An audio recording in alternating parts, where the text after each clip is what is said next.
Saudações a todos, me chamo Márcio Gadelha, vou falar um pouco sobre condromalácia baseado em evidência.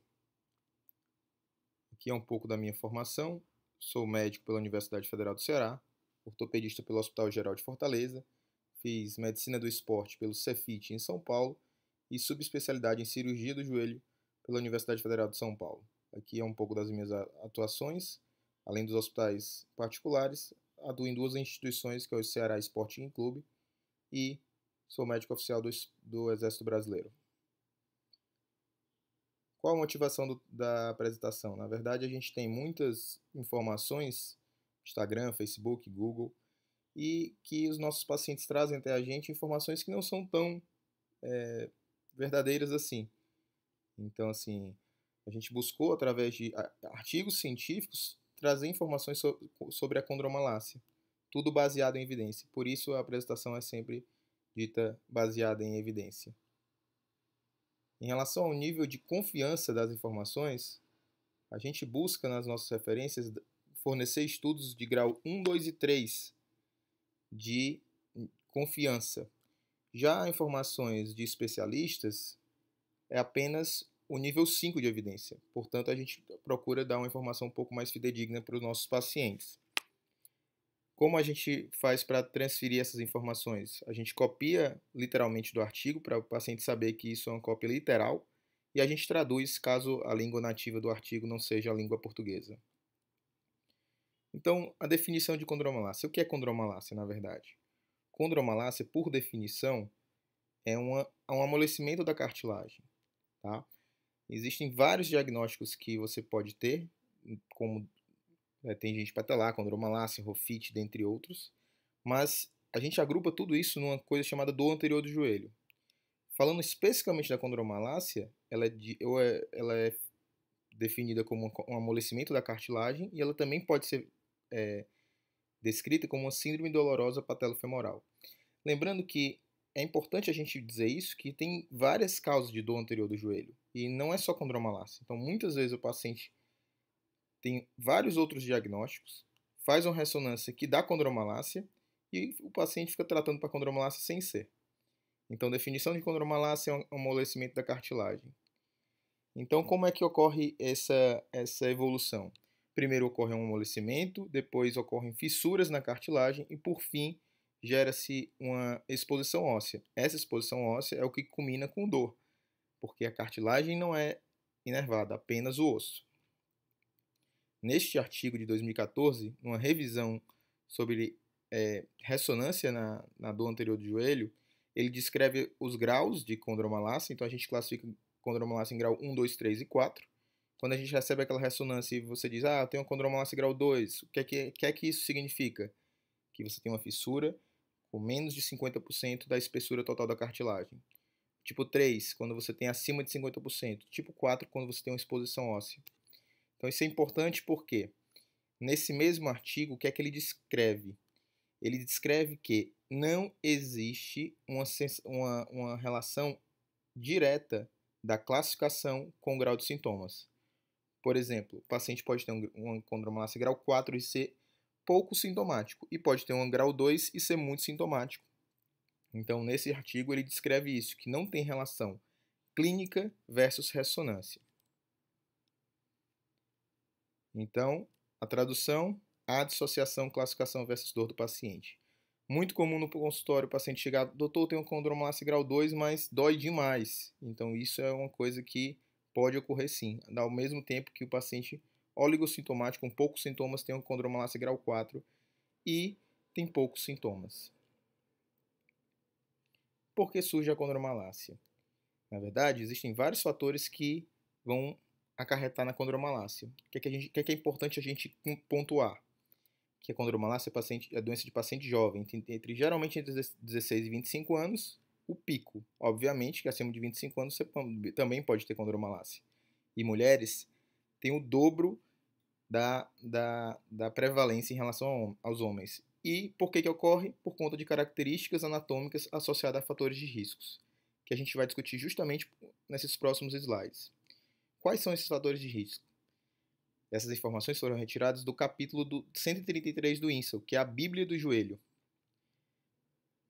Então, mulheres têm uma força de reação patelar em até 20% maior do que os homens. Por conta de um tendão mais curto, aumenta-se a pressão na fêmuro-patelar dessa mulher.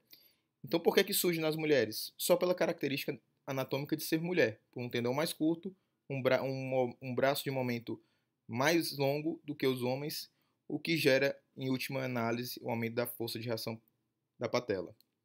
Além disso, a pressão aumenta na flexão completa do joelho. Quanto mais fletido no joelho, maior a pressão na patela. E esse valor pode ultrapassar até 150% a força que passa na articulação tíbio-femoral, entre o fêmur e a tíbia. Em relação a subir e descer escadas, subir escadas, você tem uma pressão na femoropatelar de 1,8 a 2,3 vezes o peso do corpo. Esse PC é peso do corpo. E para descer escadas, 3 a 6 vezes o peso do corpo. Então a gente percebe que descer escadas é até pior do que subir escadas em relação à pressão na patela. Além disso, corrida 7,7 vezes o peso do corpo e salto 20 vezes o peso do corpo. Com isso, a gente resume quais são os fatores de risco para a condromalácia. Ser mulher, escadas, quanto mais flexão do joelho, pior. O sobrepeso, que a gente tem que pensar que tudo que a gente pensa em pressão na femoropatelar é baseado no peso do corpo. E o impacto, principalmente corrida e salto. Esses são os fatores de riscos para a condromalácia. Aqui está destacado os fatores de riscos que são modificáveis. O gênero, obviamente, a gente não consegue mudar, mas a gente tem como colocar essa paciente para andar menos escadas, para fletir menos o joelho, para perder peso e para evitar atividades de impacto. Tudo isso a gente pode corrigir e melhorar os sintomas somente atuando nos fatores de risco. Ainda no capítulo do Indsall, e juntamente com esse artigo de 2017, um artigo de revisão, a gente percebe aqui, ilustrando todos os fatores de risco da condromalácia. Então, principalmente, quais são as características do paciente que tem mais condromalácia? Geralmente mulheres, pacientes que têm um valgo. O que é o valgo? É quando o joelho é para dentro e a perninha um pouquinho para fora. E quando esse valgo é um valgo dinâmico, a gente observa nessa seta que quando a paciente salta e aterrissa, o joelho vai mais para dentro e a perna vai mais para fora, ou seja, é um valgo dinâmico. Um valgo que aumenta durante a aterrissagem, também é um outro fator de risco. E a seta está apontando para o quadril da paciente, porque a gente tem como corrigir esse fator de risco, que é fortalecendo o glúteo. Pacientes que têm valgo dinâmico e fortalecem o glúteo, diminui a pressão na patela e tem maior chance de ficar boa, de diminuir sintomas somente com tratamento e fortalecimento muscular do glúteo. Além disso, flexão do joelho uma flexão grande do joelho pode predispor a dor, o sobrepeso, escadas e impacto. Ainda no Indsall, ele discute sobre como diagnosticar condromalácia. É simples, né? Você vê o paciente típico, que é um paciente que tem dor quando agacha, quando sobe e desce escadas e quando realiza atividades de salto. E é aquele paciente típico que é quando ele passa muito tempo sentado e tem que esticar um pouco o membro para evitar dor. Então, esse é o típico de paciente típico de condromalácia. Mulher, jovem, que tem dor a subir a escada, descer a escada e quando fica muito tempo sentada tem dor. Esse é um diagnóstico clínico e o mais importante é o exame físico. Então, é importante ir para o especialista para ele examinar o joelho, para ele ter certeza que é uma condromalácia e não um daqueles outros diagnósticos que fazem diagnóstico diferencial, que tem mais de 10 diagnósticos que causam dor anterior do joelho. E o mais importante, é o que foco dessa aula, como tratar condromalácia. Condromalácia não é tratamento cirúrgico. Nesse artigo de 2017, que ele fala só sobre condromalácia em mulheres atletas, ele fala que o tratamento não é cirúrgico, é um tratamento conservador, e o foco nesse tratamento é o fortalecimento muscular. Esse artigo ele fala somente sobre perspectivas clínicas nas dores em atletas. E ele descreve exatamente como é que a gente tem que fazer o fortalecimento na condromalácia.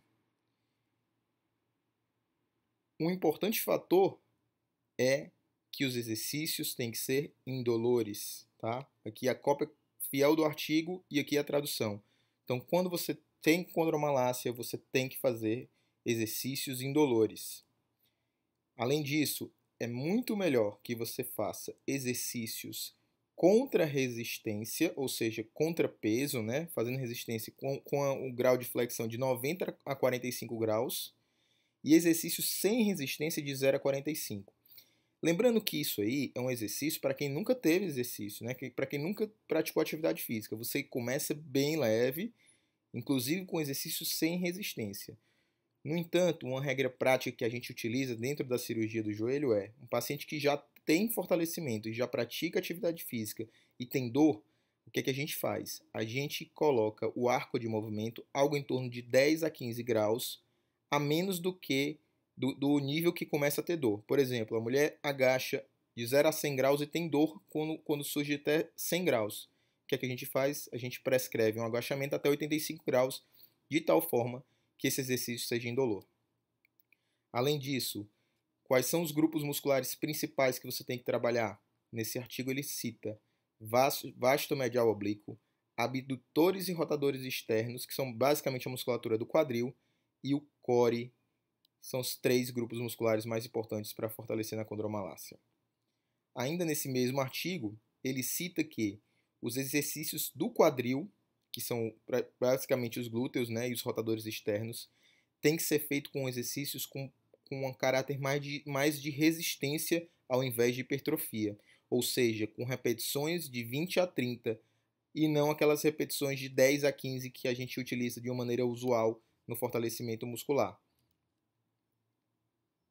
Neste artigo de 2016, ele já cita que o glúteo médio em mulheres, especificamente em mulheres, melhora bastante os resultados nesses casos. Então, uma peculiaridade baseada em evidência que mulher tem que fortalecer principalmente o glúteo médio e principalmente as mulheres que têm valgo dinâmico, porque isso é um dos grandes fatores de risco para a dor anterior do joelho em mulheres. Então, de uma maneira resumida, como é que a gente vai tratar com fortalecimento muscular? Quais são os grupos? Esses 3 grupos. O core, o que é o core? Core é a musculatura abdominal, paravertebral e algumas referências falam em musculatura glútea também fazendo parte do core. Os glúteos propriamente dito, né? O mínimo, o médio e o máximo, além do quadríceps, sendo que dentro do quadríceps a porção principal para ser fortalecida é o vasto medial oblíquo. Isso é importante que o educador físico, o qual está acompanhando a paciente, tem que estar ciente que tem que fortalecer esse grupo principalmente para melhorar a sintomatologia do paciente. E esse grupo muscular ele é atuado principalmente nos últimos 30 graus de extensão para flexão. Então, ou seja, quando você tem que trabalhar próximo da extensão para você trabalhar esse grupo muscular. Em relação ao exercício, cadeia cinética ou cadeia fechada é melhor? Nesse artigo, como ele coloca taxativamente aqui, ele diz que o exercício de cadeia cinética fechada ativa mais quadríceps e ele é melhor do que cinética aberta. Mas, doutor Márcio, eu não sei o que é cinética fechada, eu não sei o que é cinética aberta. O que é cinética fechada, o que é cinética aberta? A gente vai discutir rapidamente sobre isso. Não é o foco da aula, mas, de uma maneira geral, cadeia cinética fechada é tudo que o seu pé está fixado. Por exemplo, o agachamento, o leg. E cadeia cinética aberta é tudo que o seu pé está solto. Uma extremidade está livre. Por exemplo, a cadeira flexora e extensora.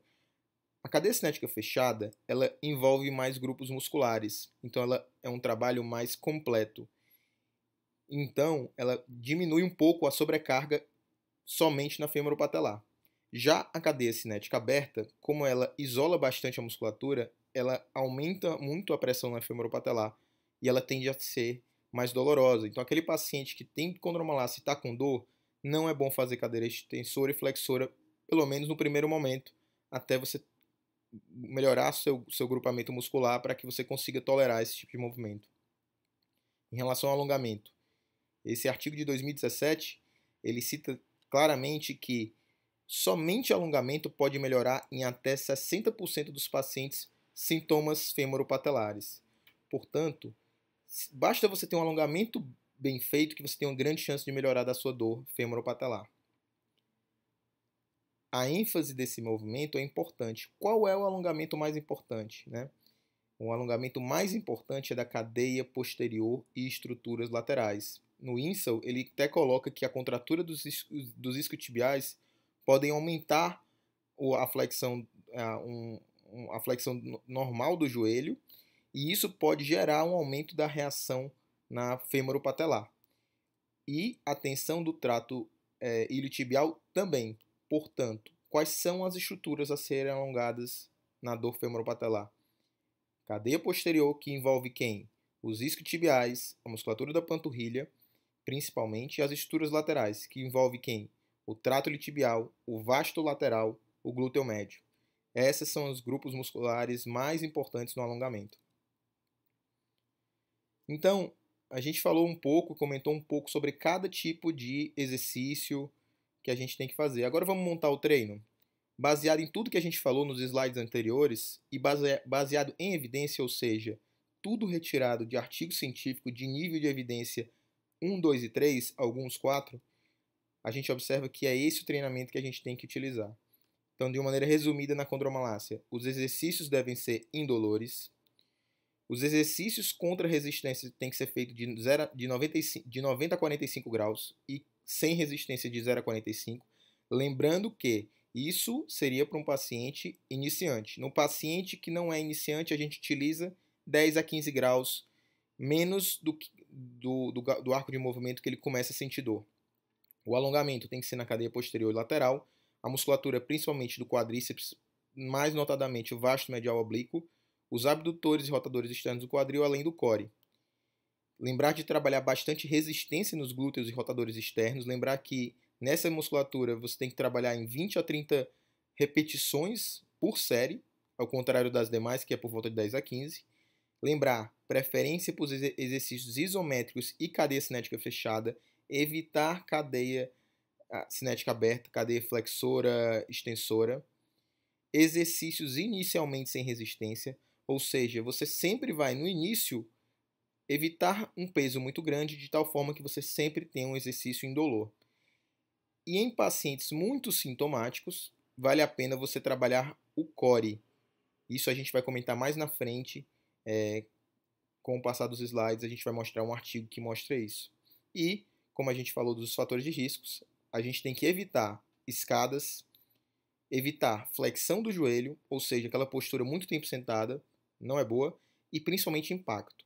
Paciente que é corredor e tem condromalácia, o que é que a gente faz? A gente tira um pouco da corrida, joga na água, natação, bicicleta e elíptico, que não tem impacto. E isso vai aliviar a condromalácia. Isso não é definitivo. Todo esse treino agora é só para, durante a crise, você conseguir treinar. Depois que você tiver a musculatura fortalecida e alongada, você pode paulatinamente voltar às suas atividades habituais. E lembrando mais uma vez que isso é uma prescrição básica e a prescrição de fato tem que ser individualizada. Então, a gente tem um dilema aqui, né? Porque a gente tem que fortalecer para a gente tratar a condromalácia. A gente viu que o tratamento essencialmente é de fortalecimento. Mas se o paciente tem dor e precisa fortalecer, é complicado, porque quando ele vai fortalecer, tipicamente ele vai ter dor. Se ele tem dor ao fortalecer, ele vai fazer uma perda muscular. E essa perda muscular vai gerar, em última análise, dor. Então, como atuar nisso aí, nesse ciclo vicioso? O papel do médico, nesse caso, se dá principalmente em tirar essa dor e quebrar esse ciclo vicioso de tal forma que o paciente consiga fortalecer. Como é que o médico faz isso? No período de dor aguda, ele pode lançar mão de fisioterapia e hidroterapia, além de medicações analgésicas, seja elas injetáveis ou orais. A médio prazo, controlar e modular essa dor com o uso de colágeno e condroprotetores orais. Realizar mudanças de treino, tem que orientar o treino. E, por fim, se ele não melhorar com nada, fazer infiltrações articulares. Então, é esse o papel do especialista. No início do tratamento, é tratar o sintoma, que é a dor. Então, a fisioterapia, a hidroterapia, os fisioterapeutas são muito importantes para esse paciente bastante sintomático, certo? A fisioterapia visa principalmente a analgesia E essa analgesia promove uma tolerância do paciente ao exercício. Em relação às medicações analgésicas, a gente pode lançar mão de medicações injetáveis para ter uma melhora um pouco mais rápida, ou mesmo orais. Em relação a colágenos e condroprotetores, é um tópico interessante, porque ele ainda não tem um embasamento científico comprovado. Não se provou na literatura que ele tem um efeito melhor do que o placebo, mas o que a gente observa na nossa prática clínica é que muitos pacientes melhoram. Então isso a gente acaba lançando mão, sim, de colágenos e condroprotetores nesse tratamento conservador da condromalácia. Em relação à mudança de treino, esse artigo eu achei ele extremamente interessante, porque é muito comum nos pacientes de consultório a gente orientar o exercício de fortalecimento e a paciente ou o paciente não consegue tolerar o exercício. Então, o que foi que esse artigo de 2018, super recente, fez? Ele fez dois grupos de pacientes, todos com condromalácia, ao todo praticamente 200 pacientes, 199, e dividiu em dois grupos. 111 pacientes, ele fez um trabalho de 6 semanas só de fortalecimento do core, e 88 pacientes no outro grupo, ele fez somente exercícios de quadríceps. Então, o que foi que aconteceu com esse artigo o que é que aconteceu quando a gente confrontou esses dados? Ele fez um tratamento de 6 semanas de reabilitação, 3 vezes por semana, com orientação. E no grupo de core, ele trabalhou muito, além do core, a musculatura do quadril. E ele começou com exercícios sem resistência, tá? E passou a fazer principalmente exercícios isométricos e de cadeia fechada. No grupo que ele trabalhou quadríceps, no grupo de 88 pacientes, ele focou principalmente em grupo baseado no quadríceps, inicialmente também sem resistência sem peso, sem resistência, e foi automaticamente progredindo também com cadeia cinética fechada. E o que é que ele considerou sucesso no tratamento? Um índice de dor, numa escala subjetiva de 0 a 10, acima de 2. Por exemplo, se um paciente tinha uma dor 7 de 0 a 10 e passou a ter uma dor 3 de 0 a 10, ele considerou como sucesso. Se ele foi uma dor 7 passou por uma dor 6, foi considerado como um insucesso. E qual foi o final desse tipo de resultado? Os resultados dele. No grupo de core, que trabalhou o core, 80% dos pacientes melhoraram dos sintomas. E no grupo que trabalhou quadríceps, 77% melhorou os sintomas. Então, não adianta num paciente que está só com dor, malhar quadríceps, que geralmente o quadríceps é um exercício menos tolerado. Então, você é um paciente que tem condromalácia de difícil controle, fez o tratamento inicial, hidroterapia, fisioterapia, está tomando colágeno, não está melhorando, vamos pensar em pegar o seu treino e jogar um pouco mais com ênfase no core e no quadril, que são exercícios mais bem tolerados. O quadríceps também é importante, mas nesse paciente que tem dor, é importante principalmente o core e quadril. Nos pacientes que não têm dor, você pode trabalhar normalmente o quadríceps, mas esse estudo é um estudo muito importante e que rege bastante nossas condutas dentro da cirurgia do joelho. Um estudo super atual e com um nível de evidência muito bom. E a última atuação do especialista seria nas infiltrações articulares.